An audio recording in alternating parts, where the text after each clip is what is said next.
Dzina la Atate ndi la Mwana ndi la Mzimu Woyera. Amen. Ambuye bwerani mudzandithandize. Ulemu ukhale kwa Atate ndi kwa Mwana ndi kwa Mzimu Woyera, monga panali poyamba, tsopano ndi masiku onse ndi pa nthawi zosatha. Amen. Aleluya, aleluya, aleluya. Mavuto atha, nkhondo yapita.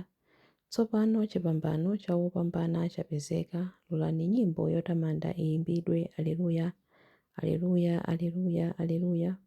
Mawa wa tsiku lachitatu anaukanso. Wolemekezeka mu ulemerero akulamulira.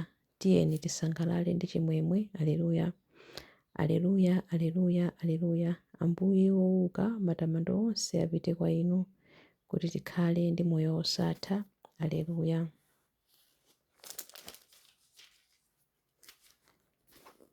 Chilimbi 1. Chauta adapulumutsa mzimu wanga ku mphamvu ya imfa. Aleluya. Ndimakonda Chauta chifukwa amamva mawu anga omupempha. Iye amatchera khutu kuti andimve. N'chifukwa chake ndidzampempha nthawi zonse pamene ndili moyo. Misampha ya imfa idandizinga, zoopsa za m'dziko la akufa zidandigwera.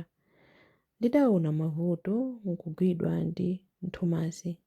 Tsono ndidapemphera potchula dzina la Chauta kuti, Chauta ndikukupemphani, pulumutsani moyo wanga.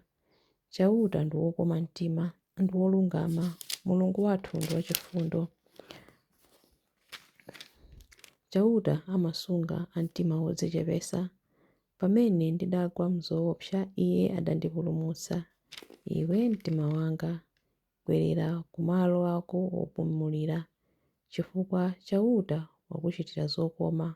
Pakuti inu Chauta mwandipulumutsa ku imfa, mwaletsa misozi yanga, mwanditeteza kuti ndisapunthwe. Ndimayenda pamaso pa Chauta m'dziko la moyo. Ulemu ukhale kwa Atate ndi kwa Mwana ndi kwa Mzimu Woyera, monga panali poyamba, tsopano ndi masiku onse ndi pa nthawi zosatha. Amen. Chauta adapulumutsa mzimu wanga ku mphamvu ya imfa. Aleluya. Chilimbi 2. Chauta amayang'anira anthu ake ndi kuwateteza monga okondedwa ake. Aleluya. Ndimakweza maso anga ku mapiri. Kodi chithandizo changa chimachokera kuti? Chithandizo changa nchochokera kwa Chauta amene adalenga kumwamba ndi dziko lapansi. Sadzalola phazi lako kuti literereke. Iye amene amakusunga sadzaodzera. Zoonadi, amene amasunga Israeli ndithu sadzaodzera kapena kugona. Chauta ndiye amene amakusunga. Chauta ndiye mtetezi wako. Ali kudzanja lako lamanja. Dzuwa silidzakupweteka masana, mwezi sudzakuvuta usiku. Chauta adzakuteteza ku zoyipa zonse. Adzasamala moyo wako. Chauta adzakusunga kulikonse kumene udzapita, kuyambira tsopano mpaka muyaya. Ulemu ukhale kwa Atate ndi kwa Mwana ndi kwa Mzimu Woyera, monga panali poyamba, tsopano ndi masiku onse ndi pa nthawi zosatha. Amen. Chauta amayang'anira anthu ake ndi kuwateteza monga okondedwa ake. Aleluya. Chilimbi 3. Ambuye ndiye mphamvu ndi chitetezo changa. Ndidzamutamanda nthawi zonse popeza iye wasanduka mpulumutsi wanga. Aleluya. Ambuye Mulungu mphambe, ntchito zanu zazikulu ndi zododometsa. Inu mfumu ya anthu a mitundu yonse, njira zanu nzolungama ndi zoona. Ambuye, ndani angapande kukuopani ndi kutamanda dzina lanu? Paja ndinu nokha oyera. Ambuye a mitundu yonse adzabwera. Anthu a mitundu yonse adzabwera kudzakupembedzani, popeza kuti ntchito zanu zolungama zaonekera poyera. Ulemu ukhale kwa Atate ndi kwa Mwana ndi kwa Mzimu Woyera, monga panali poyamba, tsopano ndi masiku onse ndi pa nthawi zosatha. Amen. Ambuye ndiye mphamvu ndi chitetezo changa. Ndidzamutamanda nthawi zonse popeza iye wasanduka mpulumutsi wanga. Aleluya.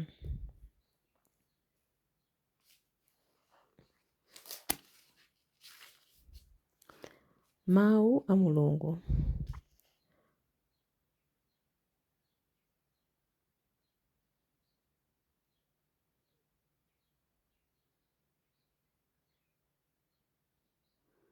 Mawu akuchokera mu buku la Aheberi 5:8 mpaka 10. Yesu ngakhale anali mwana wa Mulungu adaphunzira kumvera pakumva zowawa. Atasanduka wangwiro kotheratu adakhala gwero la chipulumutso chosatha kwa onse womvera Iye, ndipo Mulungu adamutchula mkulu wa ansembe onse, unsembe wake wonga uja wa Melkizedeki. Mawu a Ambuye. Tithokoze Mulungu. Chiyankho. Ophunzira ake adakondwa kwambiri. Aleluya, aleluya. Ophunzira ake adakondwa kwambiri. Aleluya, aleluya. Pamene anaona Ambuye wouka. Aleluya, aleluya. Ulemu ukhale kwa Atate ndi kwa Mwana ndi kwa Mzimu Woyera. Ophunzira ake adakondwa kwambiri. Aleluya, aleluya. Chilimbi cha nyimbo ya Amayi Mariya. Kwa iwo amene ampempha, Atate adzatumiza Mzimu Woyera. Aleluya.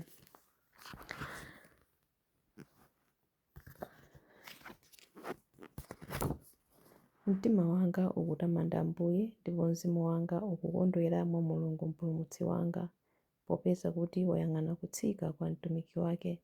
Ndithu kuyambira tsopano anthu a mibado yonse adzanditcha wodala. Iye amene ali wamphamvu wandichitira zazikulu, ndipo dzina lake nloyera. Amawachitira chifundo anthu a mibado ndi mibado amene amamulemekeza. Wachita zamphamvu ndi dzanja lake.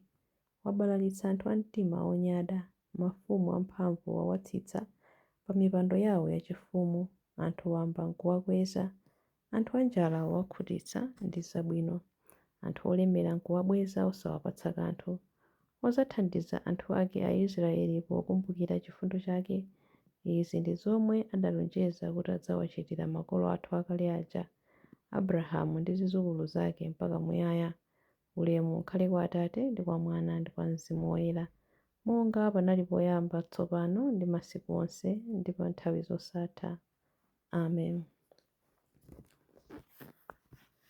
Kwa iwo amene ampempha, Atate adzatumiza Mzimu Woyera. Aleluya. Mapemphero. Tiyeni tipemphere kwa Khristu gwero la moyo onse, ndiponso maziko amakhalidwe onse abwino. Ambuye, khazikitsani ufumu wanu pa dziko lapansi.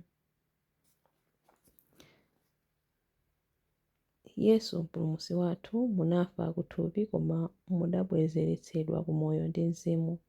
Tisandutseni kuti tife ku tchimo ndipo tikhale ndi moyo kudzera mu Mzimu. Ambuye, khazikitsani ufumu wanu pa dziko lapansi. Mudatumiza ophunzira anu ku dziko lonse lapansi kukalalikira uthenga wabwino kucholengedwa chilichonse. Limbikitsani onse amene amalalika uthenga wabwino kuti azikhala motsatira Mzimu wanu. Ambuye, khazikitsani ufumu wanu pa dziko lapansi. Mphamvu zonse zakumwamba ndi zapansi pano zaperekedwa kwa inu kuti muchitire umboni choona. Sungani mitima ya amene amatilamulira kuti ikhale yokhulupirika kuchoona. Ambuye, khazikitsani ufumu wanu pa dziko lapansi. Mumapanga zinthu zonse kukhala zatsopano, ndipo mukutilamulira ife kuti tikhale maso ndi kudikirira ufumu wanu. Lolani kuti momwe ife tikuyembekezera koposa kumwamba kwatsopano ndi dziko lapansi latsopano, momwemonso tithe kuyesetsa kusandutsa dziko limene tili naloli kukhala labwino koposa. Ambuye, khazikitsani ufumu wanu pa dziko lapansi.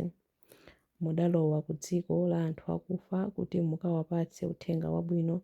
Mukhale chimwemwe chachikulu ndi chiyembekezo kwa anthu onse akufa. Ambuye, khazikitsani ufumu wanu pa dziko lonse lapansi. Ambuye khazikitsani ufumu wanu pa dziko lonse lapansi, pamene tikupemphera kuti: Atate athu muli kumwamba, dzina lanu liyeretsedwe, ufumu wanu udze, kufuna kwanu kuchitidwe monga kumwamba choncho pansi pano. Mutipatse ife lero chakudya chathu cha lero. Mutikhululukire ife zochimwa zathu, monga ifenso takhululukira adani athu. Musatisiye ife m'chinyengo, koma mutipulumutse ife kwa zoyipa. Amen. Tipemphere. Ambuye imvani pemphero lathu, kuti uthenga wanu wabwino ufikire anthu onse, ndiponso ife amene tilandira chipulumutso kudzera mwa mawu anu, tikhale ana anu osati m'dzina lokha, komanso mu zochita zathu. Tikupempha zimenezi kudzera mwa Ambuye athu Yesu Khristu, mwana wanu, amene ali ndi moyo ndi ufumu limodzi nanu ndi Mzimu Woyera, Mulungu tsopano ndi pa nthawi zosatha. Amen. Ambuye atidalitse, atiteteze ife ku zoyipa zonse ndi kutifikitsa ku moyo wosatha. Amen. Dzina la Atate ndi la Mwana ndi la Mzimu Woyera. Amen.